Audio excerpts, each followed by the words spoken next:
Hi there, friends. I'm meteorologist Robert Speta, and let's talk about what's going on across the Western Pacific today. You know, we are in the hot season for the Philippines. You got that high pressure ridge in place, cold front just towards your north. You can see that low kind of kicking still past Japan and the easterlies down here towards the south. It's that time of year, you know, when you have the subtropical high, right, like that. You know, south of that, if we get anything wanting to develop out here south of Guam, it would probably be more of a Mindanao or Visayas storm. And the very least, you know, we have an increase in cloud cover there. So the hot spots are going to be here right in that circle. Manila, good portion of Visayas, heat indices climbing out there. Now, you could get a little relief from this front. See that front right there? By the end of the week, but it's not going to be a lot. Kind of bring an increase in cloud cover, maybe some northerly winds, but in general, not seeing much relief there from that front. And here's a look at that kind of closer view of the satellite picture. The cloud cover pushing across Visayas, Mindanao with the high pressure ridge in place towards the north. And we do a little bit of our flyover. Take a look at our temperatures. Look at Davao, 35 degrees. Tacloban at 30, but the heat indices, that's the spot that you have to be more concerned about because of all this humidity out here, right? Got that moisture, tropical air in place. Once the sun starts to shine through, the heat index could, look at Manila, 34, Subic at 36. No cloud cover. The heat indices will be into the 40s. Baguio, a little bit of clouds, a little bit of rain there on your Wednesday. Even the Cagayan Valley, it says there's going to be rain, but I don't see a lot of it. I think it's going to be more just the heat there for you guys with those heat indices in the 40s. Some heat index myths and truths. So something I wanted to remind you. Well, here's a myth. If the heat index, if it's cloudy, the heat index will be low. No, because it's all about the high humidity that keeps you hot. So even if it's cloudy and it's hot out, now it's the sun's out and it's humid, it is worse, but it ain't going to keep it down for you. The heat index only matters when it's extremely hot.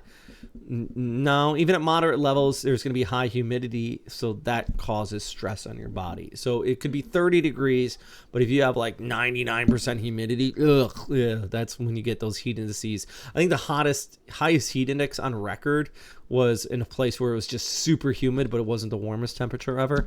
Young people and athletes don't need to worry about, no, heat, it can affect everybody, but especially people like athletes that are running around in the humidity and sweating, because your body, when you start to sweat, the whole point of the heat index is you're sweating, but it's not evaporating, and that's what keeps you cool, is when your sweat evaporates. So a little bit of a tangent there. Try not to go too far into the weeds, but my point is it's hot. Stay cool, friends. I like that graphic right there. Shout out to Lex for making that for me. Maybe I should put a separate video out for it. Just a little informative one. But anyways, it's hot. The heat's in place. Take a look at a rainfall forecast, primarily down here towards the south. And if you're talking about places like Manila, you know what? 34, 35 degrees all the way out through the rest of this week. We got that Saturday's rain, that cold front pushing in, could cool you off just a little bit. But heat indices remaining into the 40s throughout this duration, I'll tell you that. By the way, I've seen this graphic being shared a lot. A lot of people are confused by it. They're saying, Picasa is saying that we're going to get 8 to 14 typhoons all the way through September. In April, we're going to get one. It's not going to. This is climatological. But it is a good look ahead. I've seen just sharing this with you. And we'll talk a little bit about typhoons because looking ahead, you know, that time of year where we have to start monitoring the potential for tropical activity. And I'm seeing a lot of people sharing this graphic saying, this is Picasa saying there's definitely going to be a typhoon. This is Climo. What I do have coming up here soon, though, for you, and just for you guys, is my WestPac weather 2025 typhoon outlook, and I got some science behind it, and I'm going to share those numbers with you in the coming days, so something to look forward to. But we could take a look at our spaghetti-o plots all the way through mid to late April.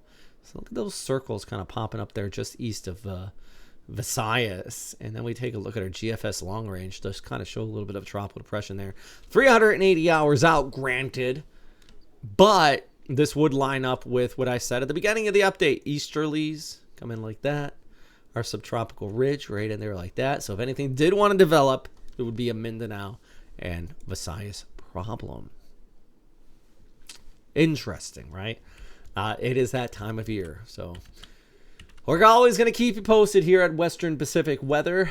As always, I try my best to keep you guys informed despite working a lot. God, today was a long day. I worked on my numbers for the 2025 Western Pacific Typhoon Outlook. I cut up some video from the National Tropical Weather Conference.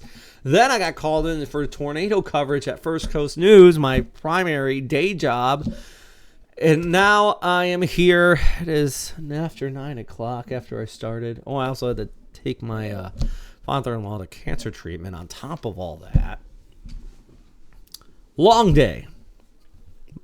My point, if you're watching all the way to the end of this video, is I wouldn't be doing the Westpac weather updates, despite everything here, if it wasn't for our friends on Patreon.